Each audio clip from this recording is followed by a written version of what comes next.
Hello surgical utopians. Today we are back with another session and today we'll be discussing about the mandible. So this is our mandible. Here you can see first of all we'll study the anatomical part. Mandible can be divided into different parts. The alveolus over here, the condyle, the pink structures that you can see, the coronoid process over here, then the neck of the condyle, this one, then the mandibular foramen over here, mental foramen just over here,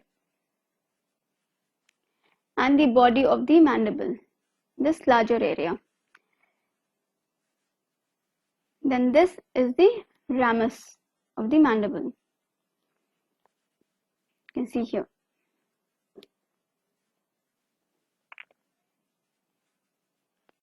So talking about the alveolar process or the processus alveolaris, this process over here. It is a thick projection on the superior part of the body of the mandible. This is the body and this is the thick projection on the superior part of the body, and it contains the socket for lodging the tooth. It also gives attachment to the buccinator muscle over here. So if you see from this end, this is the buccinator muscle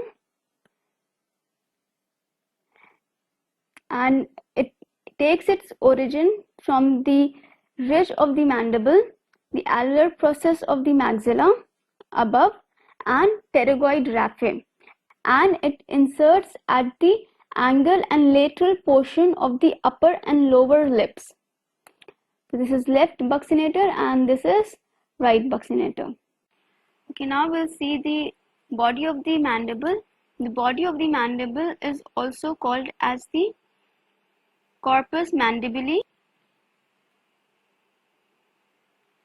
Over here in the anterior region, you can see the inverted Y-like structure. This is the symphysis mentae region.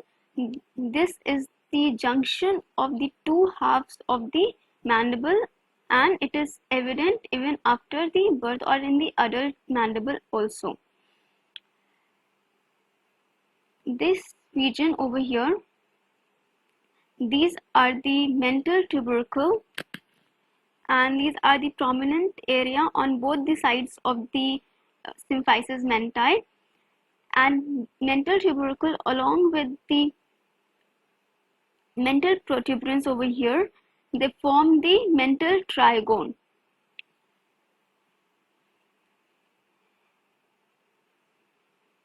Then on the side of the corpus, mental foramen is present from which the mental nerve and the vessels emerge.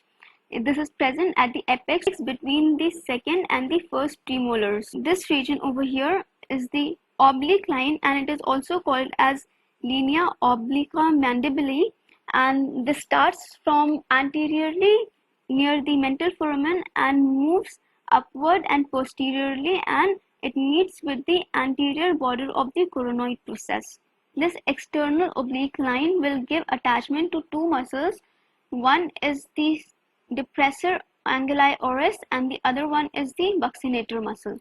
This is the depressor anguli oris muscle and it will have its origin in the anterolateral part of the mandible, and it will insert on the angle of the mouth and blends with the fiber of orbicularis oris muscle.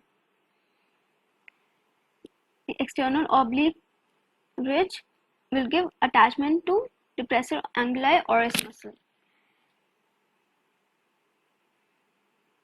Then on the ramus area, that is this area, near the angle of the ramus or the gonion, another muscle is attached, that is the masseter muscle.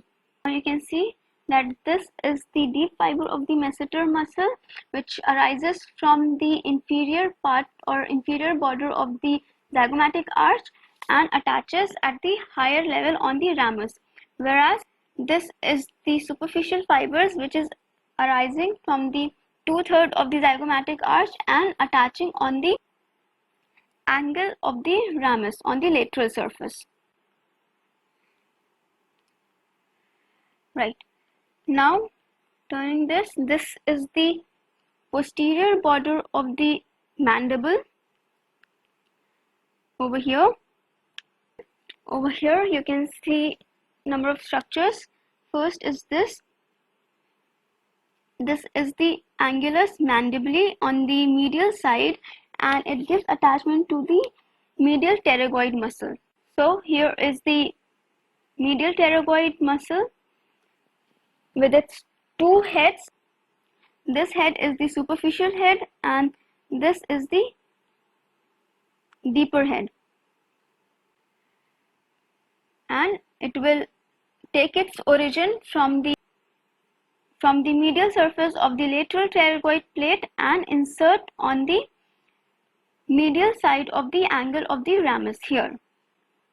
So the next structures that you can see here is this structure. This is the mandibular foramen, and through this foramen the inferior alveolar nerve, which is the branch of the mandibular branch of the trigeminal nerve, will enter into the mandibular canal and it will emerge on the lateral side from the mental foramen as the mental nerve. This structure over here, this is the mylohyoid groove, and before the mandibular branch enter the mandibular foramen as the inferior alveolar nerve, it gives one of its branch, that is the nerve to mylohyoid muscle, and this nerve will pass through this groove and supply the mylohyoid muscle. So you can see this is the mylohyoid nerve and it is passing through the mylohyoid groove, and then it will further move forward and in a downward direction and supply the mylohyoid muscle.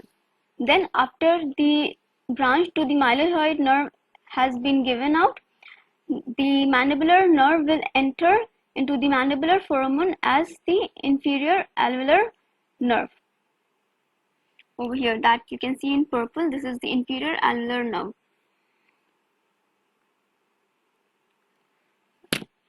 Then from the posterior surface we can see another structure, that is the S-shaped structure over here.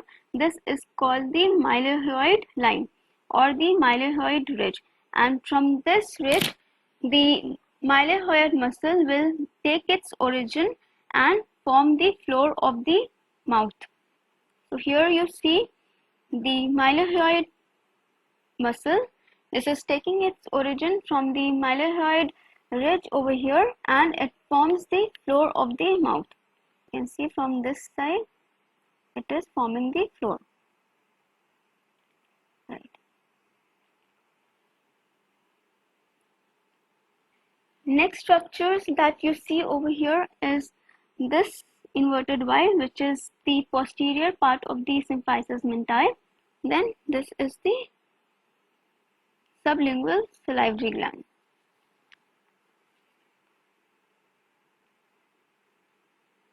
Which is present in the sublingual fossa, and this fossa is present above the mylohyoid ridge.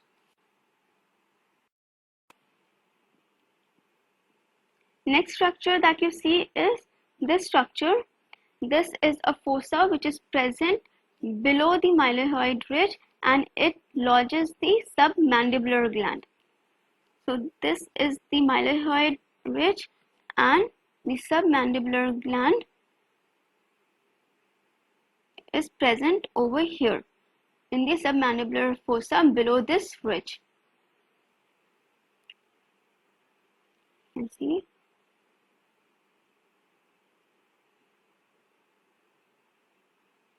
This is the left side, and a similar structure will be present over here on the right side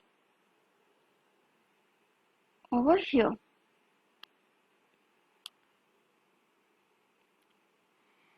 The next structure that we see is over here,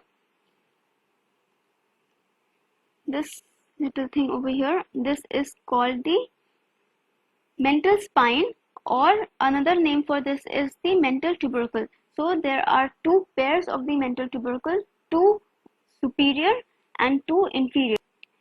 The superior mental tubercle will give attachment to the genioglossus muscle, and the inferior ones will give attachment to the geniohyoid muscle.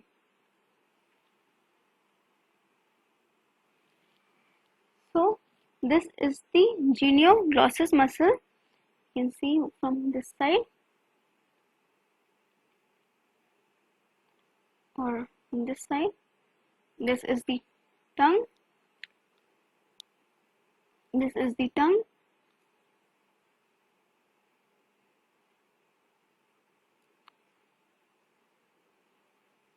This is the tongue, and this is the genioglossus muscle, which forms the extrinsic muscle of the tongue, which is attached to the superior mental spine or genial tubercle. Next is this muscle. This is the geniohyoid muscle.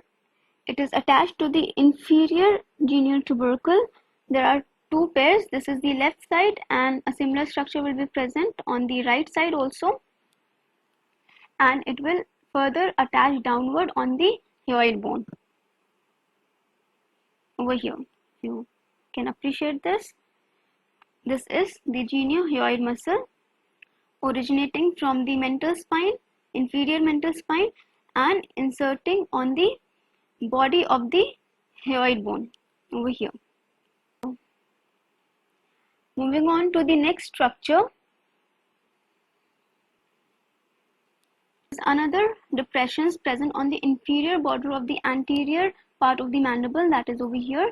These are the digastric fossas, and they give attachment to the anterior belly of the digastric muscle.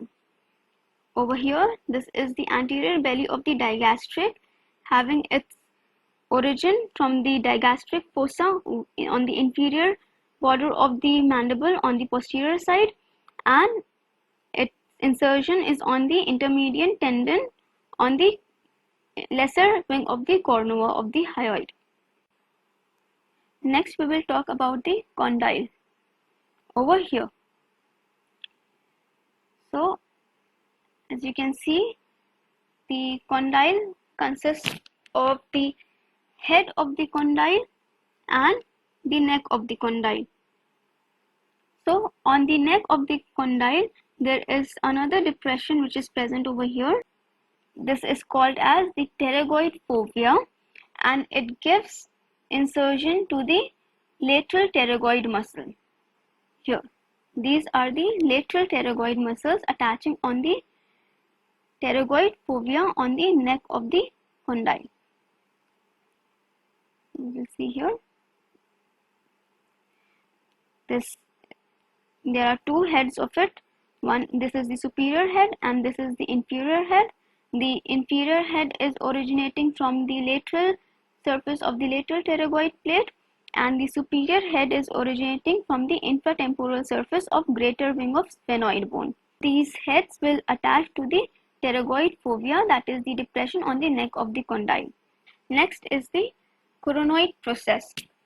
The coronoid process, as you can see, is this, and the tip of the coronoid process and the anterior border of the coronoid process will give attachment to the temporalis muscle. So this is the temporalis muscle over here. It attaches on the coronoid process, and anterior fibers of it will attach on the anterior border of the coronoid process, whereas the posterior fibers will attach on the tip of the coronoid process. We will discuss about the sigmoid notch. This is the sigmoid notch between the condylar head and the tip of the coronoid process, and From this, the mesenteric artery and the nerve will pass through. Then coming to the head of the condylar process or condyle, the head will articulate with the articulating surface or fossa of the temporal bone and form the temporomandibular joint. The head over here, as you can see, is not spherical. It is elliptical in shape. The mediolateral distance or length is larger as compared to the antero-posterior length. The mediolateral length is around 15 to 20 millimeter and the anterolateral length is around 8 to 10 millimeter. And if you form the tangent crossing the long axis of both the condylar heads, they will meet at the foramen magnum at an angle of 145 to 160 degrees. So follow this pointer. This is the tangent of this condylar head and this will be the tangent along the long axis of the condylar head on this side, and both of them will meet at an imaginary position on the foramen magnum at an angle of 145 to 160 degrees. So another muscle attaching to mandible is the superior constrictor muscle. So if you see from this side, this is the superior constrictor muscle, this is the middle constrictor muscle, and this is the inferior constrictor muscle. The superior constrictor muscle will attach on the alveolar surface of the mandible on the medial side through its myelopharyngeal part posterior to the third molar. See over here. This is the origin of the superior constrictor muscle. Both the sides. Another muscle attaching to the mandible from its inferior border is the platysma. So if you see this is the platysma muscle. It is originating from the pectoral fascia overlying the pectoralis major deltoid muscle, and it inserts on the inferior border of the mandible and the parotid fascia on this side. Over here there will be parotid gland. So from the parotid fascia it will attach posteriorly and anteriorly on the inferior border of the mandible. So this was all about the mandible and its attachment. I hope you liked the video. If you did, then please subscribe to the channel and stay connected, because in the next video we will be discussing about the fracture of the mandible. So thank you for now.